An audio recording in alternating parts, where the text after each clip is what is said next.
Hello everyone and welcome back to this review of Monday Night Raw. I'm in a different location now. I've decided to take things outside because, I feel like I need some fresh air. And more importantly, the freaking computer runs a lot smoother out here. It's just very weird, but that the camera actually works a lot smoother out here because you can actually see my mouth moving and my hands moving. So my friggin' laptop decided to friggin' lose its battery before I even started recording. Oh great, and the bloody thing just fell out. Good on you, friggin' laptop. Stupid thing. Stupid bloody thing. Yeah. So yeah, my charger decided to die before I even did my review before. So now I've got to do it all over again. Awesome. So the show started off with Edge and Randy Orton. I personally didn't care for this. I personally really didn't care about this at all. You guys know my feelings about this. I don't care. I literally do not care. And because I'm outside, I need to be a bit quieter because I don't want to disturb the neighbours. Because I don't want the neighbours being all like, oh, what the hell is this idiot screaming about? So yeah, I'm going to try and keep my voice down as possible. Edge even questioned Randy Orton's love for wrestling. The nerve of him, to be honest. The nerve of Edge, really. This guy's supposed to be the babyface. Please, Edge is better as a heel. The other reasons why I'm outside is because I feel like I need some fresh air, and I kind of wanted to change up my location, and I just hope it just doesn't start raining, because that would be the last thing I would want. I didn't care. And also, WWE has the balls to consider Edge versus Randy Orton the greatest wrestling match of all time.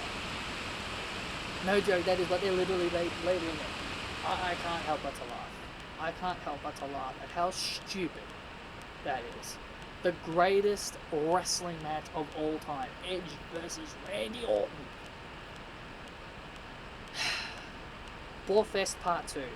That's pretty much what Edge versus Orton is. It's Borefest Part 2.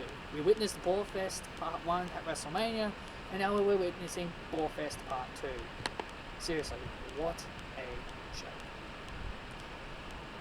Seth Rollins explained why he attacked Rey Mysterio, again didn't care.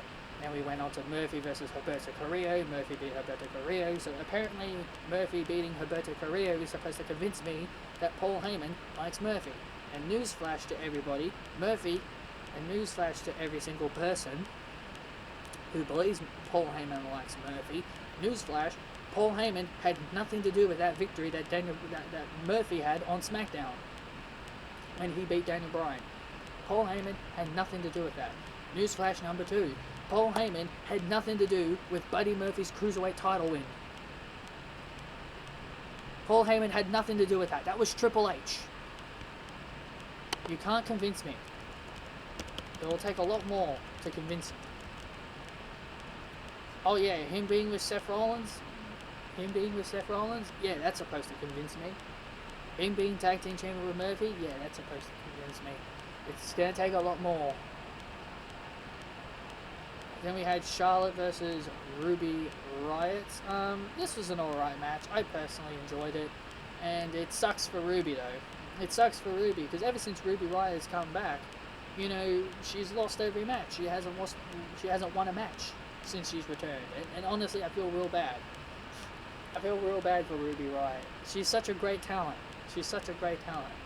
And she should be winning matches. She's had no wins since return. So her return is pretty much gone flopped. So Ruby Riott's pretty much flopped. Especially her return.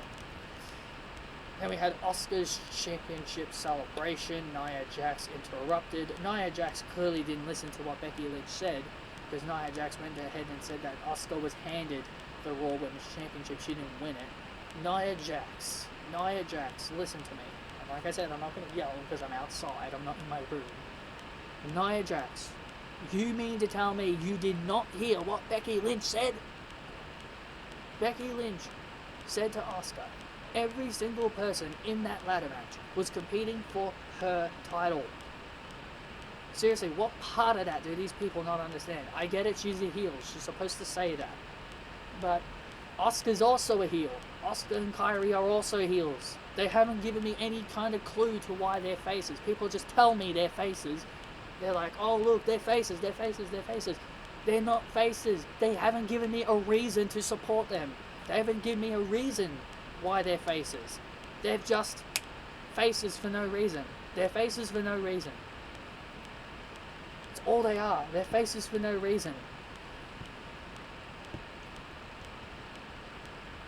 So, whatever.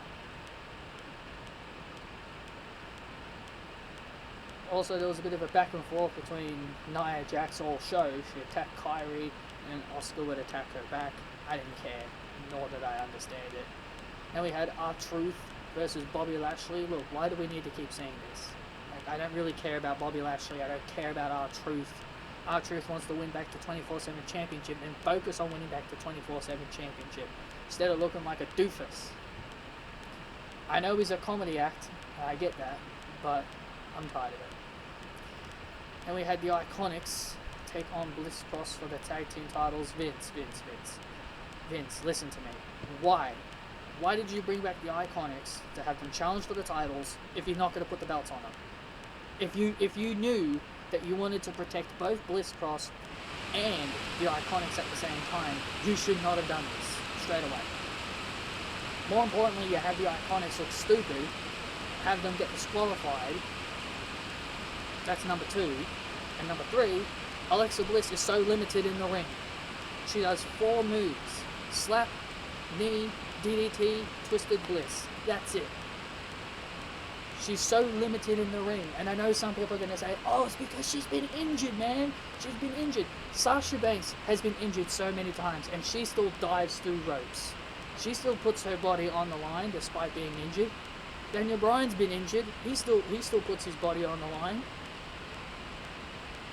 So many people have been injured, and they still put their bodies on the line. They still don't limit themselves in the ring. So don't give me that. Alexa Bliss is limiting herself in the ring because she is different. She's not good. I'm sorry to break everybody's hearts. As much as I like Alexa, she's getting to that point. It's getting to that point where I'm starting to lose interest. Natalya versus Shayna Baszler. Didn't care. Charlotte. Not Charlotte. Bloody name. Shayna won. Natalya seems to be turning heel. Then we had the return of Apollo Crews. He and Kevin Owens beat Garza and Andrade, and Garza and Andrade turn on Austin Theory because Austin Theory accidentally punched Garza in the face, and it looks like we were going to be getting Austin Theory face turn, but that didn't last long. Seth Rollins gets Austin Theory on his side, so Theory's back heel. Theory went from heel, face heel in a matter of 2 seconds. He had like the fastest face heel turn in the history of wrestling.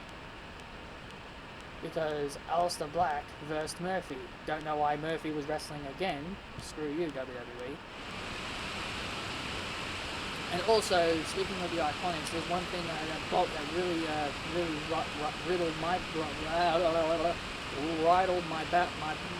rattled my bones. I can't think of the word. You know what I mean. It didn't make me happy. It was the fact they had Billie Kay slap Peyton Royce. Don't you dare break up the IIconics, WWE. If you have the IIconics break up, you may as well just retire the tag team titles. There are literally no tag teams. There are literally no tag teams in the tag team division. Why bother? Why even bother have these things? Why even bother have these things if you're just going to continuously break up tag teams? The IIconics are better together than they are apart. They're a lot like the Bella Twins. In my opinion, they're a lot like the Bella Twins. Remember when they tried to break up the Bella Twins? How long did that last? 2 months. They tried to have them with their own gimmicks for 2 months, and it didn't last long. They put Brie Bella back with Nikki Bella in like 2 months. 2 months. The IIconics will be the same thing. Splitting up the IIconics would be the worst decision you would ever make. Worst decision. If you break up the IIconics, end the tag team division. The Viking Raiders and the Street Profits had a throwing axe throwing competition, didn't care. And then finally we had Drew McIntyre versus King Corbin, didn't care about that. Bobby Lashley seems to be the next one in line for the WWE Championship. Can you imagine Bobby Lashley as WWE Champion? Now, I know Drew McIntyre is being built up to be a dominant champion, so I can probably at least hope that this is just, you know, a one and done. So yeah, so yeah, so I'm not all that. So yeah, I'm not saying Bobby is going to win the belt, but I don't think Bobby's winning the belt. But I just think, you know, well, whatever. Anyway, that's all I've got for you guys. Hope you guys enjoyed. Hit that thumbs up, and I'll see you all next time.